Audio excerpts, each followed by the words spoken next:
It's a very broad topic, so if you have any questions or comments, I guess we can discuss during the presentation, so feel free to jump in.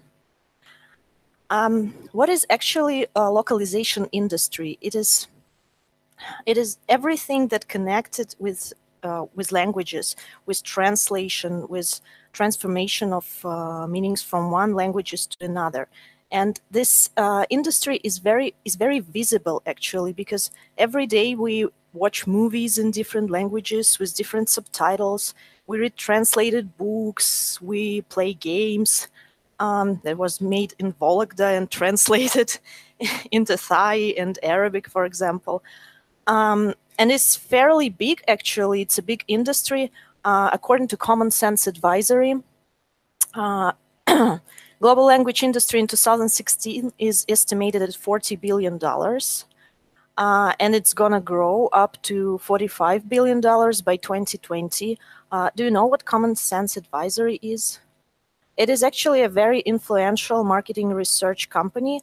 It specializes only in language industry, so they make researches for localization markets exclusively.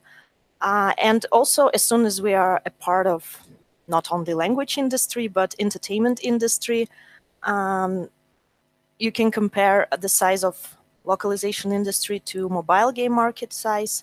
In 2016, it was actually pretty much the same, as figures are pretty similar, $38 billion, but it is growing faster. So in 2020, it's gonna be like $65 billion, which is huge. And even though this industry is big and is very visible, I'm gonna complain a little bit because our work is usually underestimated, and we often hear that localization is easy and translation is easy, and it's like that is why we often hear phrases like, my nephew studied Spanish in high school, he can translate your website, no problem. Or like, why do we even need translation into German? They speak English, everyone speaks English, so just leave it like that. But that is not true. Localization is very important, and it actually helps companies make a lot of money. Again, according to Common Sense Advisory, these are figures from 2014. It's a very, very famous report called Can't Read, Won't Buy. And it shows that 55% of consumers, they prefer to buy from sites, from services that are translated into their native language. Do you guys actually prefer to buy something from website that has Italian or, I don't know, Dutch translation, or you like don't have any preferences?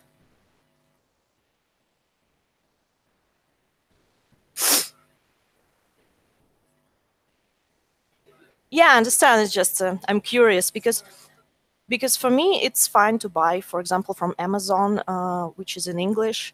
I don't mind. I don't have any preferences. But when it comes to movies or computer games, I prefer to play in Russian.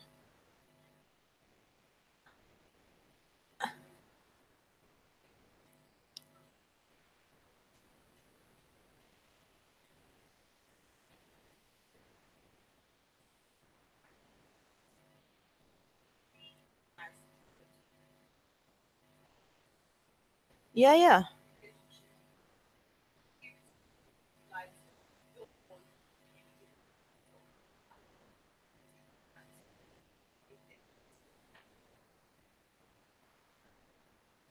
And traveling itself is very stressful for some people.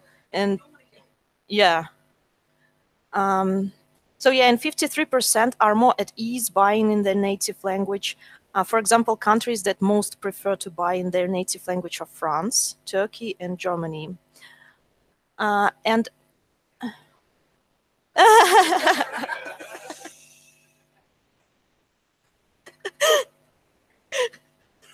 yeah.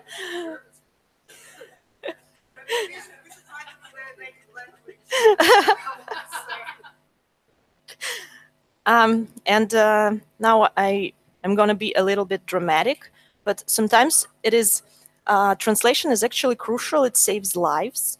For example, during Hurricane Katrina, a lot of people from the area that was affected by this hurricane, they were not proficient in English, so updates never went out in Spanish or Portuguese, and as a result, like up to 80 limited English proficient people, they didn't know what to do. They didn't know that something actually happened, so they just couldn't leave, and unfortunately they died. So sometimes it is that important. So if you guys ever feel like underappreciated or here's some motivation, because what I personally enjoy working in localization industry is that it is amazing, right? That you can take one product and give people ability to enjoy it. And like our games are played by millions of people, and you should be proud of what you're doing. And it's obviously that's cool, right? So yeah. Now I just want to say a few words about those people and companies who are on localization market. And let's start from Playrix. Playrix actually is a buyer. So we need localization, we need translation to sell our product. Because definitely, just imagine, no one would actually play game, such a complex game like Homescapes or Gardenscapes, if it's in Russian. Because for the rest of the world, Russian language is just a bunch of scribbles. Buyers are very important because obviously they have money, and sometimes buyers are not actually always companies that pursued profit. Sometimes these are non-profit companies, like those, for example, who translate for above mentioned accidents like Katrina hurricane. There are huge local organizations like Translators Without Borders. Also, a huge part of localization industry, language service providers, or as we usually call them, translation agencies. These are companies that provide various localization services, and it's not only translation. They can provide localization testing. Is it clear? Like localization testing is when you play localized game or software on a device. Interpretation, like we attempted to try to do yesterday. Yeah, we did. Yeah, that was awesome, by the way. But that was tricky. Voiceover for games, subtitling, localization quality assurance, and so on and so forth. I think most of you had an experience with working with localization agencies, right? Did you enjoy it?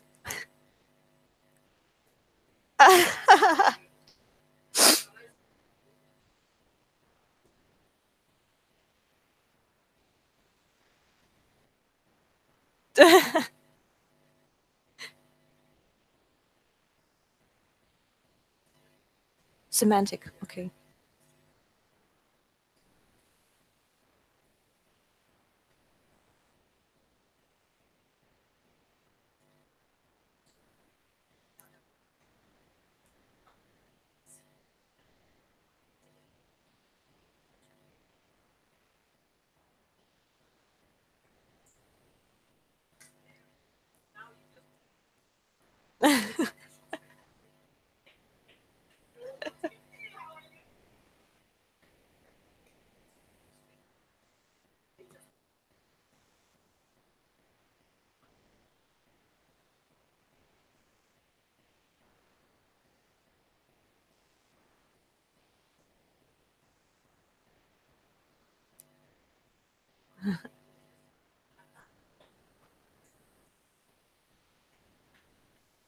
And actually, there are some agencies that are really huge, like Lionbridge or Moravia, and they translate everything from, I don't know, from starting from books, for example, and some documents for nuclear power stations, and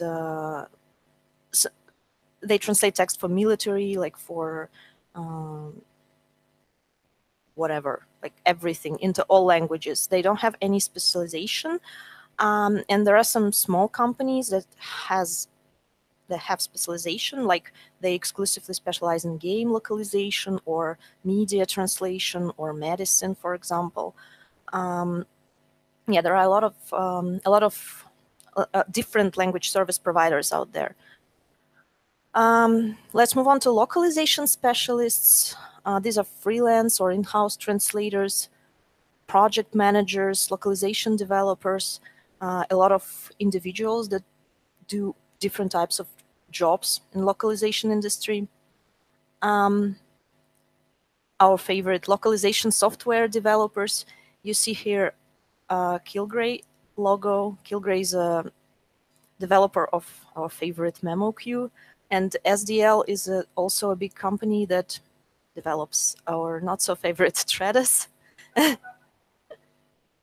Actually, I'm a memo queue fan, so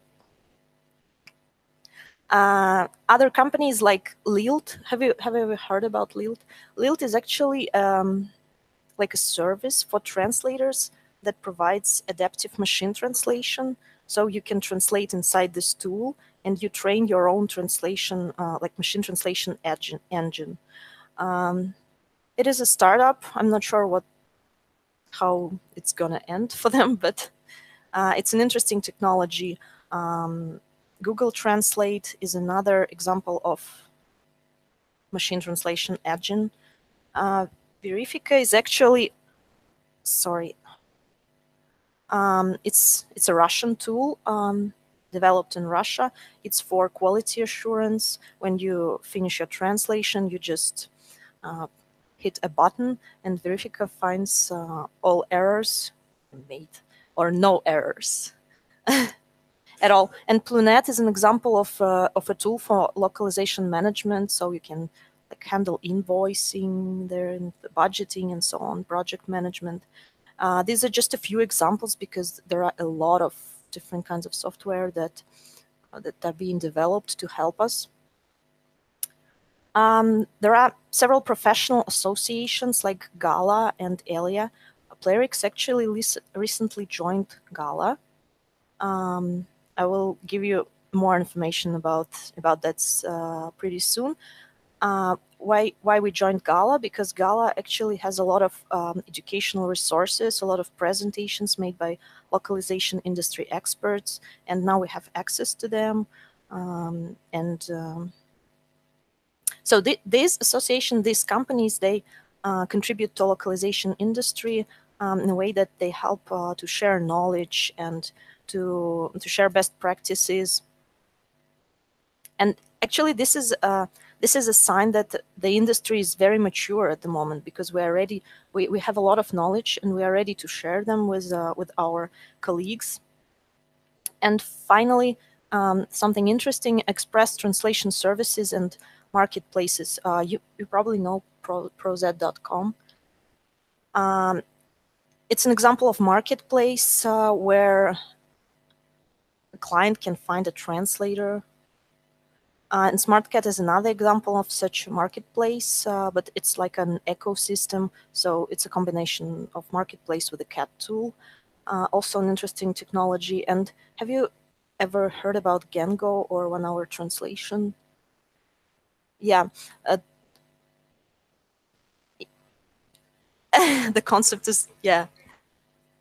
It's like Uber for translating stuff. So if you have any text and you don't know what to do with it, you don't want to find a translator and you have like 1 hour to translate it, you can go to 1 hour translation or Gengo, put your text, and the first translator that will see this text is gonna complete this task for you. It actually works pretty good. I tried it for English into Russian translator. The result was okay. So if you need something urgent, it's not a machine translation, it's a human translation. So it is definitely definitely solution. Sure, sure. Yeah, you pay for that.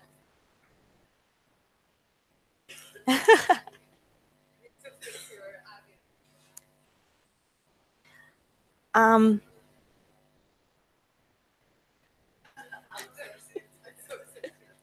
no, please.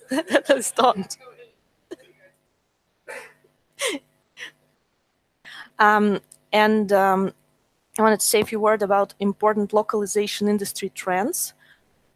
Um, these are not all of them, but my favorite ones: neural machine translation and artificial intelligence, agile localization and continuous delivery, transparency, and measuring content effectiveness.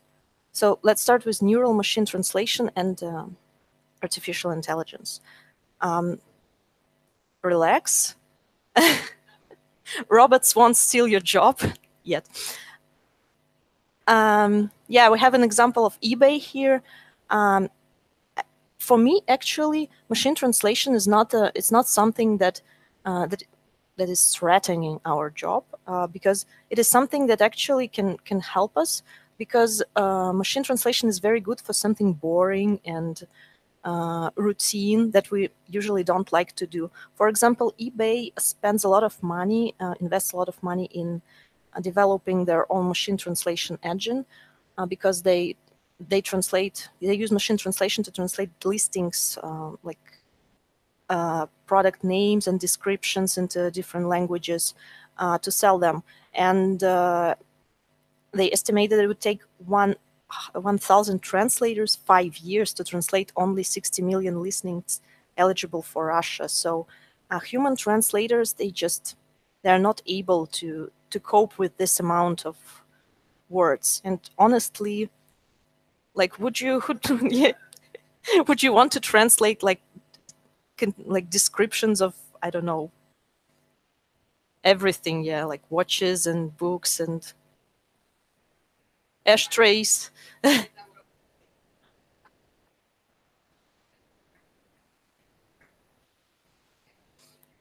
Yeah,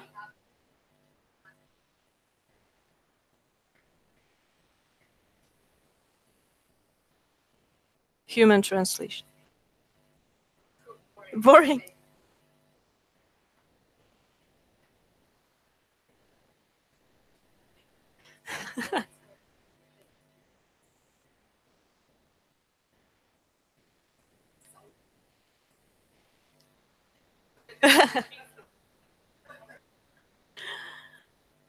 And we're not going to use machine translation at Playrix for in-game content, but we use it for customer support. Sometimes our customer support representatives, they use machine translation if they receive a ticket from someone who doesn't speak English, like maybe a person from Thailand, or I don't know. Um, I'm always thinking about Thailand. I don't know why. It's like, or from Egypt or any other country. So we actually already benefit from it a little bit. Agile localization and continuous delivery. Are you familiar with the concept of agile development? Is it is actually. I'm not gonna not going to explain what agile development is, but I will try to explain what agile localization is and continuous delivery. This is a traditional approach to localization. Um, you probably don't see what's written here. So we start with localization is just a step in a process. We start with customer requirements. It's for software. We start with customer requirements, then developers development team designs and code, so they make a product, and only then, when the product is ready, they start localizing it. So localization is just like the step in this process. And agile localization puts the concept of agile localization puts localization um, in the center. So it is not it is not a it is not just a step. It's like you should think about localization when you're developing a new product from the very beginning, because languages are different, and sometimes when product is ready, you can change. It is too late to change something, and it is impossible to localize. So we don't have seamless localization. After all, the quality is lower, and localization is taken into consideration on every step when we think about design, when we code, when we test product, when we release, when customers they give feedback on that. And actually, it is I guess it is something we're trying to do at Playrix, because um, we we translate games, we translate updates for games. So we start translating when update is not yet ready. So it is not like it is not like an ideal process right now, but it is definitely better than like have everything ready and then translate it. And continuous delivery in this concept means that obviously there is no end for localization requests, because product is never ready. It is always in development, and we are translating updates. We fix something. It's a never-ending process, and it is very iterative, and requests are really small sometimes, which makes it very important to get rid of some waste. For example, right now, what we do is we get some text from developers. We upload them to MemoQ, and you translate, and then export them back and put this translation into Google Sheet. So I I spend a lot of time. Yeah, I spend a lot of time doing things that are not actually bringing any value to final product, and it is good to think how we can automate things and get rid of those wastes. Um, I really like, I don't remember who told me that. I've heard it on a conference. One localization manager said that I want continuous delivery, so I want to automate everything, and like drink coffee and see how translation requests are flowing. I want continuous delivery, but I don't want continuous delivery of shit. So it is very important to, when we automate something, to think about quality, because for us the most important thing is high quality translation after all. Transparency is something we actually mentioned yesterday, right? When we talk about collaboration with sharing knowledge with a narrative team, with game designers, and this is very important for us, because right now people, I think they don't quite understand what's going on in localization department. It's like a black box for them. So they give us texts and we give them translation back. And I think it would be nice to give them more information on what's going on. And for us, sometimes we don't understand what's going on other steps. So this is something I also want to work on, so to be more transparent in future. Okay.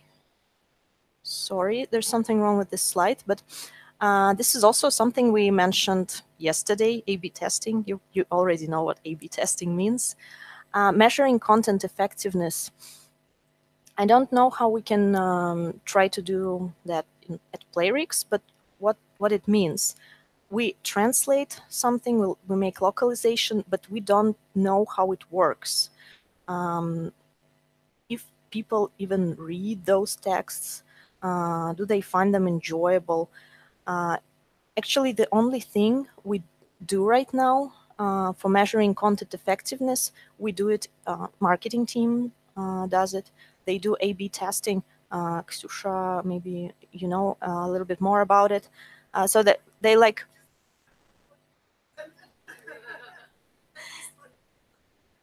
okay, so marketing team, as far as I understand, they always do A/B tests. So they take different like slogans in different languages and try them on different banners and see what works best, and then use it. Because it is surprising, but in some countries, very weird marketing messages. Uh, work really really well. Like for China, we did something I couldn't even understand how it works. Like, do you remember something? It love this game. Yeah,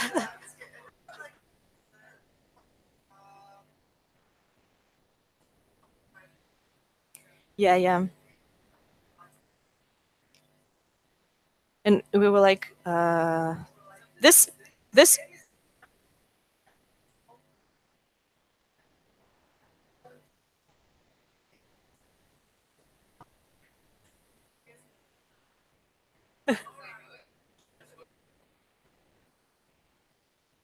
Okay,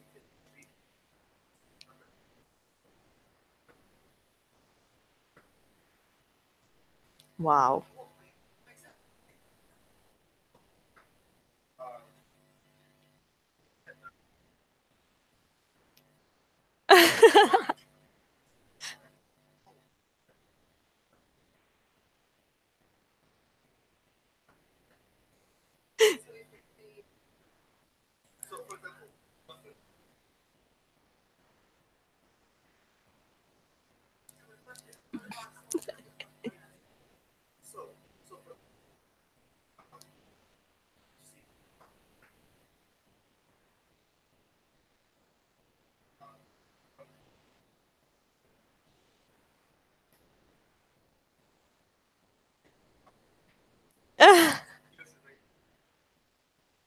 So when we mentioned that this game is for women 35 plus,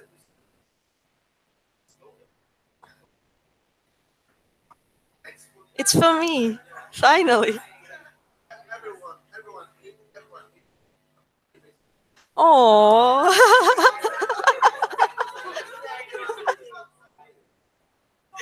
This is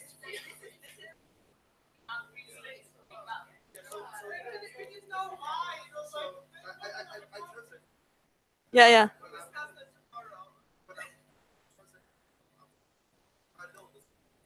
Yeah.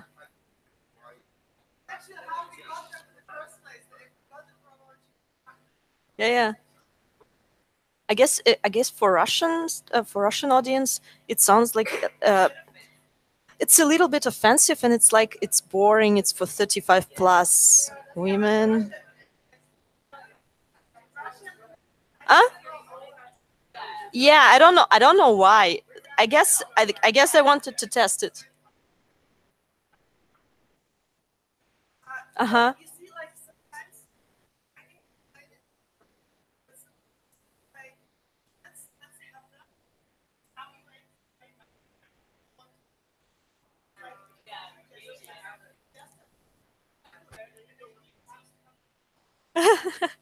So if you translate,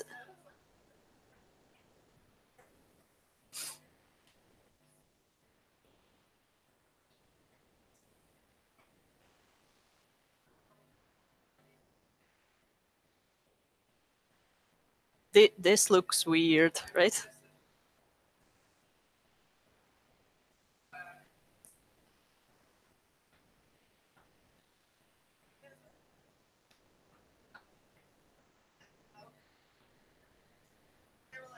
Yeah.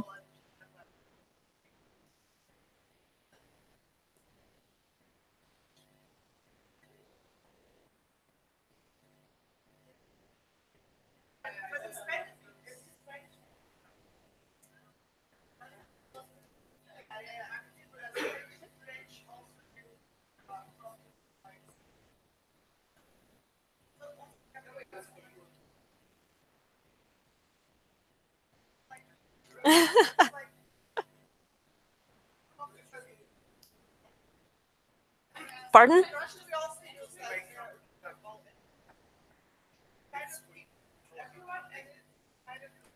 Yes, yes, yes, yes. Yeah. I understand. Yeah.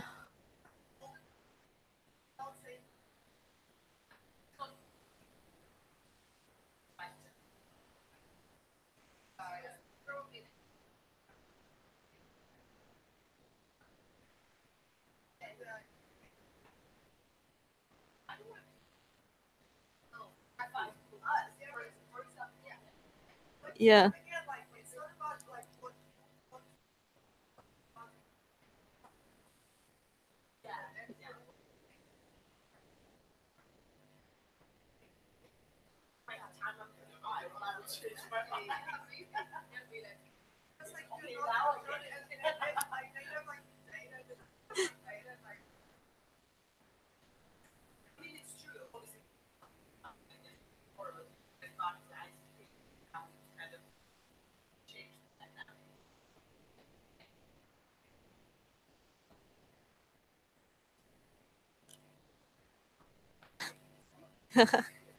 I like the sound.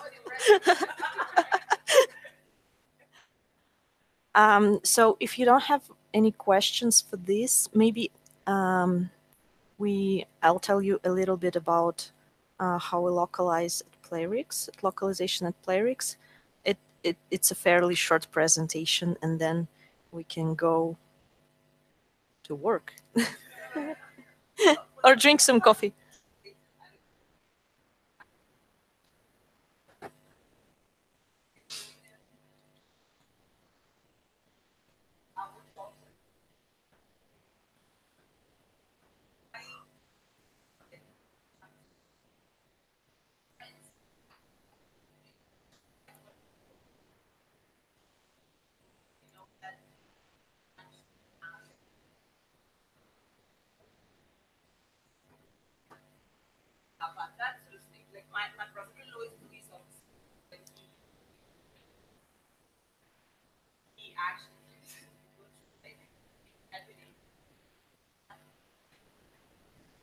But it works, right?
I guess in future, human translation, it will be um, in a distant future. It will be considered as something exclusive, like handmade and more expensive.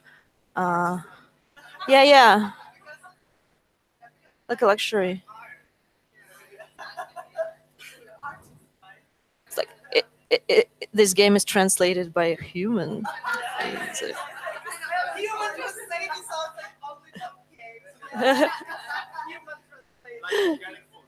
organic food, organic translation.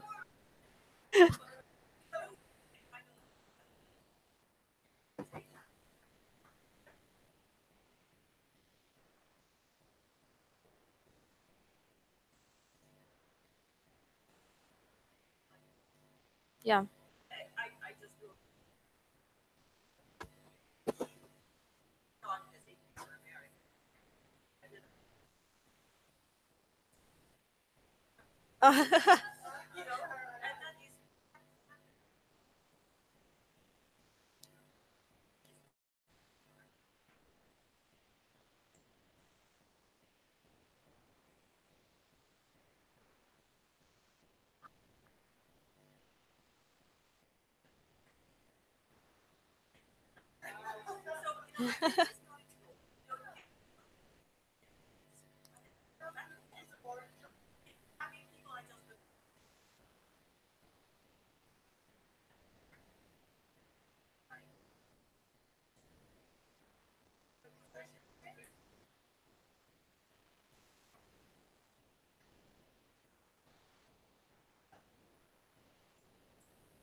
Mm-hmm.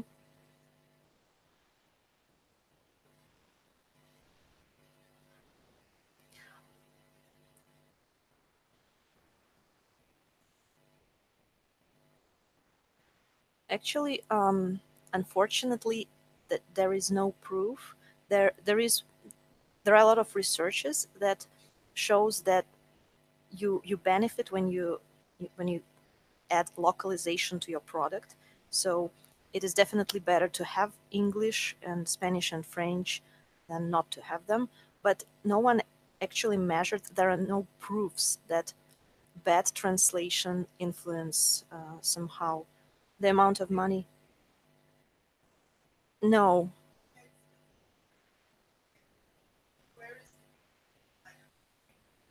Yeah.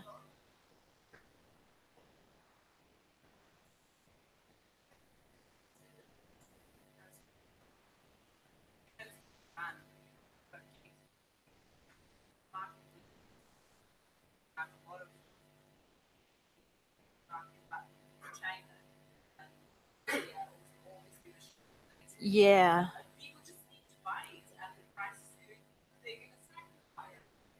They see a picture and click this button and s-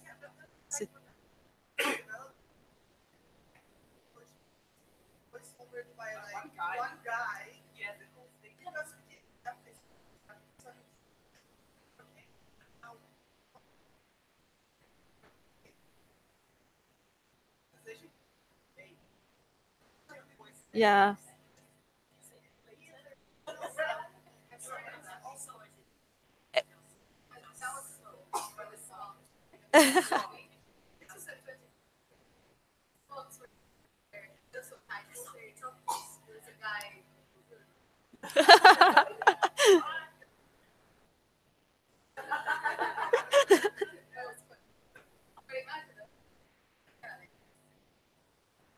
Okay, guys, what if we just watch a short presentation and then continue this discussion because it's obviously interesting, but I want to sit down and take off this thing.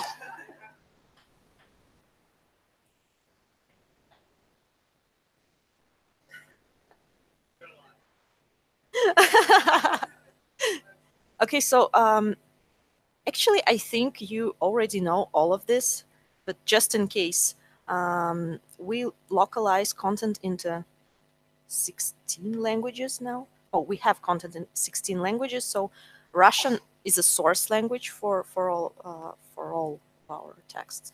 I guess maybe some marketing messages. Sometimes we write them in English and then translate into Russian. But um, in most cases, it is Russian. We translate into English. Green ones are those we can fully handle in-house, like Russian, English, Italian, Spanish, French, Portuguese, and Dutch. Chinese simplified, Chinese traditional, Korean, and Turkish. we have only one translator for Korean right now. So Eugene is not able to translate everything. We need help of localization agency with Korean. The same with Turkish. Esat is not here. Is not here today. Yeah, and hey, hi, you made it.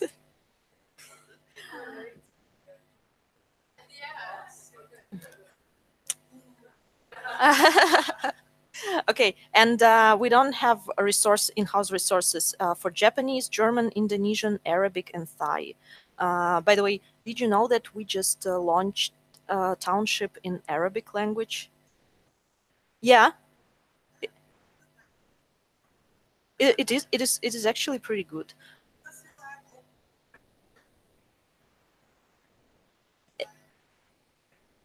We actually, yeah, Arabic is a right to left language, so obviously it is tricky because all our interface is designed to be left to right and not right to left. And actually our developers, they spend insane amount of time fixing those things, and there are still some issues, but um, uh, I'm learning Arabic, so I've seen a lot of products, and the township looks good, believe me.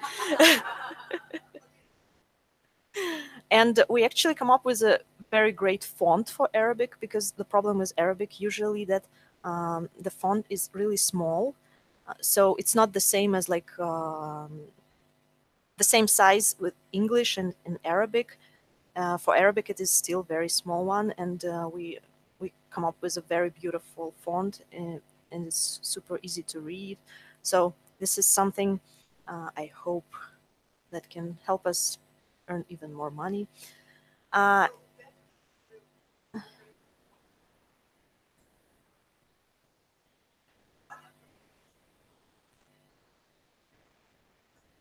but um,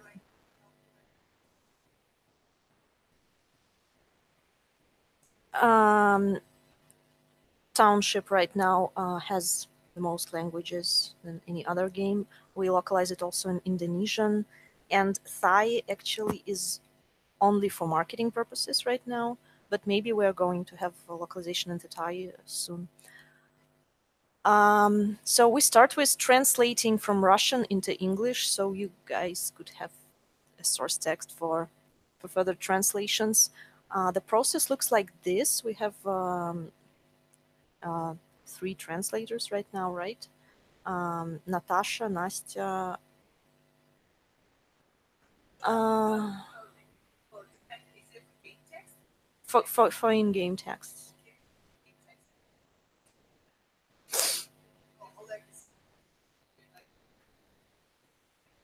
Okay, yeah, let's 3.5.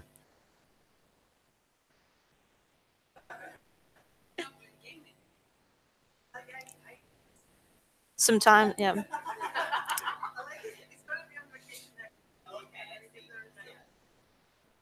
So usually it looks like this. Someone translates, make the first round of translation, then Lloyd.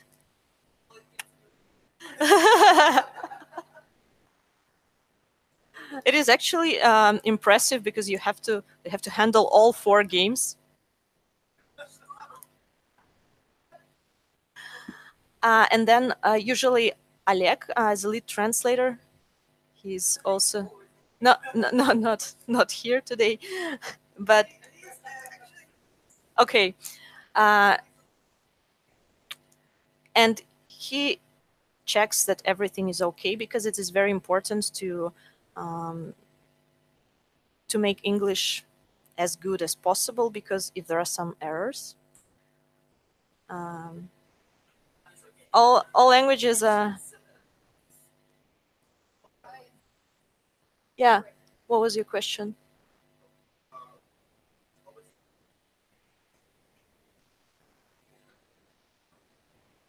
Do you guys use it? But but how?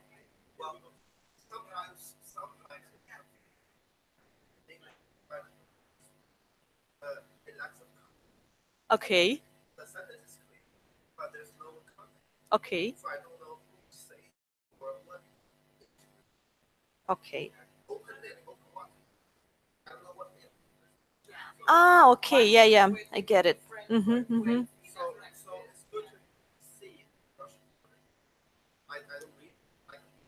Wow. I didn't know you guys use it.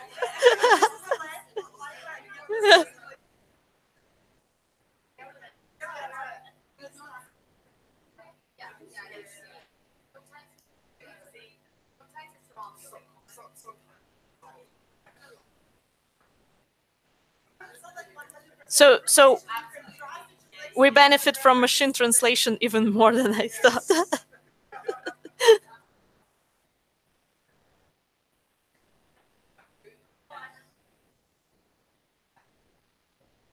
Uh-huh, uh-huh.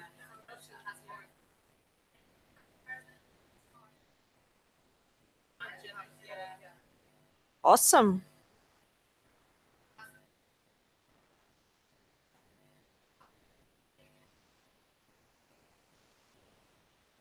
Yeah, sure. Definitely. Do you? No, no, no. You're not annoying me.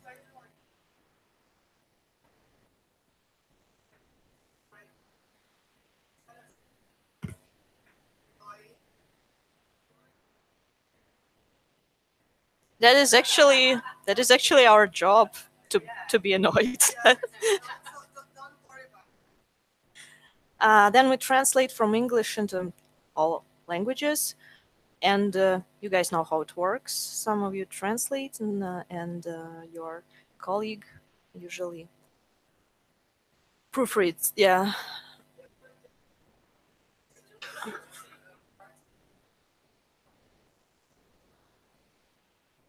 something. I less. Yeah.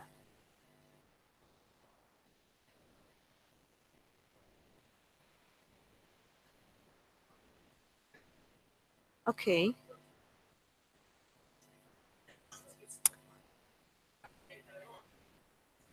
I understand you guys.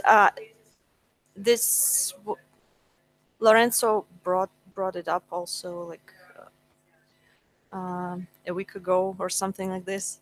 Uh, I guess we can discuss it after this presentation because it is very important. It is weird, in my opinion, that you as in-house translators, mm, you you should own translation, and agency is just some external vendor we use. So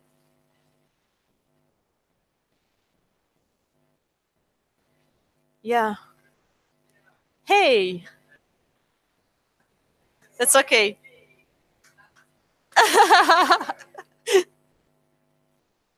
Um, so for some languages like Korean and Turkish, and sometimes for Chinese, because and for Dutch, yeah, yeah, yeah. Sorry. Sometimes it looks like this. So you translate stuff, and Anakin, our agency that we work with, they edit and proofread. They they they say that they have two steps of proofreading, like two reviewers, but I'm not sure if it's true because it's always like a black box when you work with a localization agency. And for some languages like German, Indonesian, Thai, Japanese, and Arabic, like Anakan, they own the whole workflow. So, and as I mentioned before, uh, when I get all the translations from you or from the agency, I check if everything is translated in memo queue. I don't actually read stuff in because obviously I don't know all these languages, and it is weird to check translation by someone who is actually less competent in this language than you are. So I just check if everything is translated, if it's 100% ready. Export file from memo queue. Usually it's an Excel file table, and I have to copy and paste translation to our like main resource of text. It's on Google Drive. It's also a huge table with all the translations. So right now, it doesn't look like the best practice, but we will try to improve it somehow. Uh, MemoQ is great, actually. I hope you all like MemoQ, but it's very difficult to integrate with other tools. But we have some ideas for that. And then we deal with localization bugs. Usually, how we understand that something is wrong, because we don't test everything, because we don't have resources for this. We usually get bug report in Asana. It's our task tracking tool. In most cases, these are some complaints made by our players. We fix bugs with the help of translators and update translation in MemoQ, translation memory, and in game itself. So this is fairly easy. Actually, we get not that much of complaints. So hopefully it is good. Uh, Coins, yeah, like rewards. I don't know. I don't know actually if customers. Yeah, we did like um, actually, this is what Anakin does for us. They do translation into German, Japanese, Korean, Turkish, Arabic, Indonesian, Thai, and proofread Chinese simplified and traditional, and also Dutch. Sorry, I forgot about you. They do localization testing. They provide localization testing services for QA departments, so they don't work with me when it comes to quality assurance. They work with department, and they don't do it regularly, as far as I know. So they don't test every update. They just do it sometime, like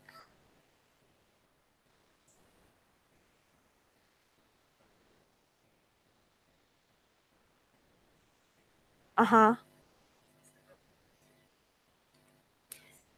And of course, they did massive localization testing for Arabic version, because our team, most of our team members, they when they see Arabic script, they don't even understand if it's okay, or if it's like, uh, mirrored in a wrong way, or it's left to right.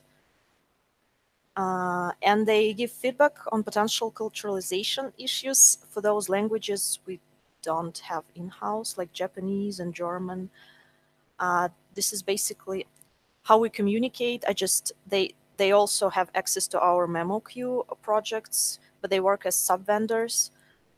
So they have their own licenses, but they work in our projects, and we communicate through via emails. So that's it. They are not in Slack, so this is much less communication than with you guys. Uh, but we don't work only with Anakin. We work also with two other agencies, Localsoft. They do LQA. So if we need a new translator, uh, you know how it works. You do test translation, and someone checks this test translation, and this is done by Localsoft. And they also help us with customer support representatives. So if we need a new customer support that who should speak French or Spanish or Italian, they also help to check their knowledge of language. And we work with Binari Sonori. I'm not sure. I'm sure you know them because they're quite. What? Uh, maybe he's a headhunter. Stay with us.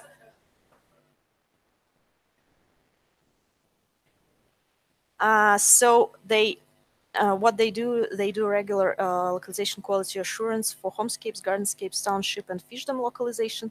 It's not localization testing. I just send them samples of texts, and they give feedback. And usually they like say everything is good.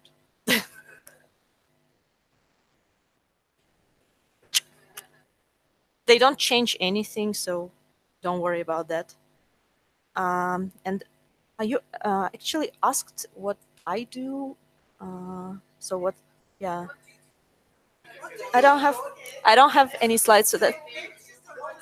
So obviously, I'm managing all incoming requests from marketing team and from all development teams, and I'm actually trying to make sure you guys are happy, that you have everything, that everything works well, that you have all the resources and tools to do the job. Uh, I'm also involved in recruitment process, so I'm conducting interviews with candidates. I'm sending test translation for localization quality assurance. I'm involved, unfortunately, in budgeting and checking invoices from external vendors. I also kind of write a short feedback on for for each of you each month. It's a good feedback. Don't worry. So we just needed to make sure um, you're, you feel okay in the company, that you don't have any problems. So it's not like we're aha, Lorenzo made 5 mistakes this month.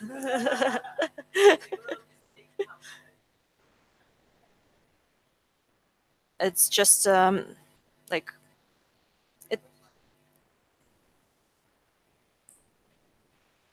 I guess it's just a kind of a feeling from I got from working with you. So it's like how you were involved in different activities. Like a lot of you guys helped with this event. So this is definitely what I'm gonna.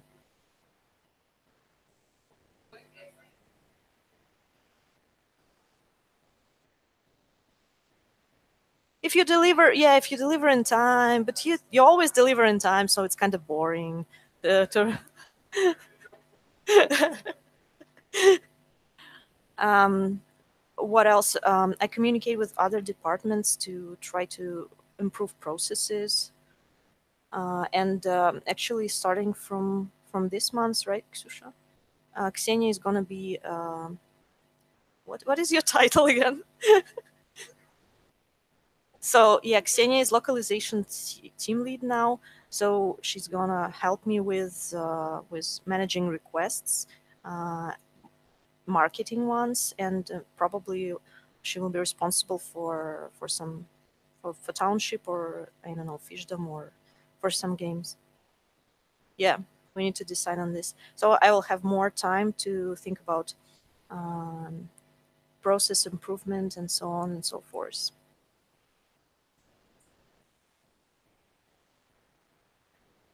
Yeah, yeah. I answer your questions.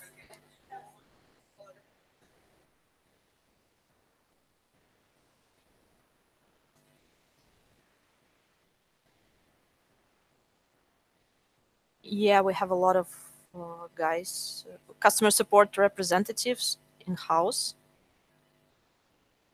But somehow, I guess I'm not sure. I can actually ask customer support team. But I guess they have different options. Like some people work part time, some people work full time. The same as we have.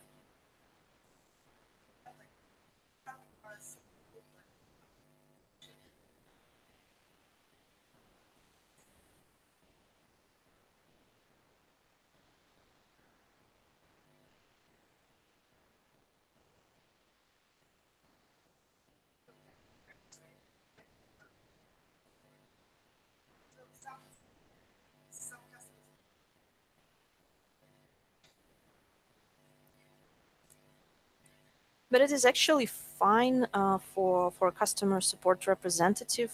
It's not necessary to be a native speaker. Uh, yeah, yeah,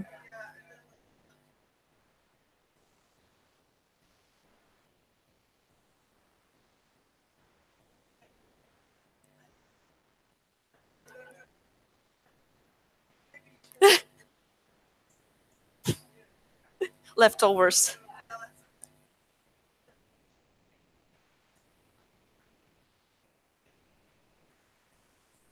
Yeah, sorry. Yeah, it wasn't actually very good to say that, but yeah.